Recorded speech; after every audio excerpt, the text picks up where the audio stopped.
Ka Sora District Demand Forum ha kasimbalang Jogatayo. Kali kendo yu menteri rang ba kejala Konrad Kongkal Sangma, bat kini kekenhuan keladap da kejing sengu tenat. Haba menteri rang ba ulakular ban kentiu kerdan no ya ka Sora Civil Subdivision sya ke distrik Kebapura. Haba ikran beginong pathai kubor Secretary ka Sora District Demand Forum uba John Thaba. Ulong ba kejing kendo ban menteri rang ba kejala kelalong kebasaiso. Bat kamtam haba ke sarkar kerana kejing temu ban kentiu kerdan no ya ke Sora sya ke distrik. Ula pentip bau Konrad Kongkal Sangma unsapha ya kini kejing dawa syu Chief Secretary kejala bun bishar ya kejing dan kam haswa ban penkre ya kejing dan kam barok ban thawi ke distrik Kebathamai. Uba John ulong bagidan palat ars patli gishnong hakathan Sora. Bat kini kejing kentiu kerdan sya ke distrik ken ajing mentoi gipat ba bat kathan berokawai. Bat kini kejing kentiu kerdan ya ke Sora Civil Subdivision sya ke Sora District. Kanang penkelut ya ke Distrik East Khasi Hills, bat kan penjanai bat peniajan ya ke Sensyar Khadar, hapedeng gipat ba bat ke Sorkar. Ya kini kam mentakin kini ka file mentakan nek show Chief Secretary. Kadang si mesti usah perbuat dia kini show Chief Secretary baru examine ya baru ni angle sejauh ni ka beri-beri kam district jami. Kasanda apa dia ban? Kasanda kan dia seorang ibu si mesti lah kena clear pakan dia seorang. Bila berbatai di Gisnong di Berkuntup kini ke distrik ke ban. Kidon kumba aspatan Gisnong. Kibahap habro atli ki konsorsi joka seorang bat sila konsorsi. Keketeng joka distrik dari seorang distrik proposi. Seorang distrik. Kumagalong ka seorang civil subdivision ditunjuk ikan seorang distrik. Macam tu kadang nampak political pressure kalau penyok distrik. Oh ya, kemudian political pressure.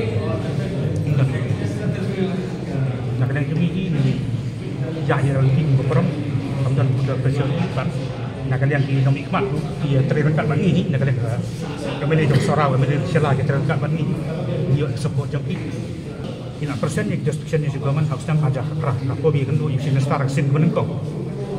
Di hangta yang ayah berok ki justification kepada baka socio economic but developmental aspect juga ni ka demand juga ni mo.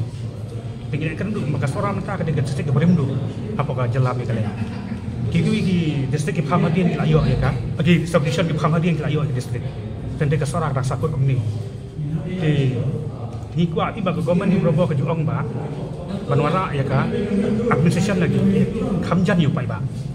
Tinggi kuat bahkan ni rukan nok kumta kan. Nomor pi kan batai ki sakoi ru bakalian nak isasihil bo cimun stang matan ula ada beti.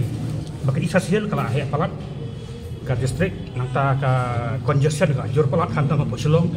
Tidak kumdu don kam hibat pia ya ka isasihil sakoi ba. Kumba atlik distrik bahkan ni nok suara kan kumbu distrik. Yeah, so we had met they had come, the demand committee had come, and I had shared with them the different complications and challenges that are there when it comes to the district in Sora, because there are some areas of concerns which not be possible for me to explain right now.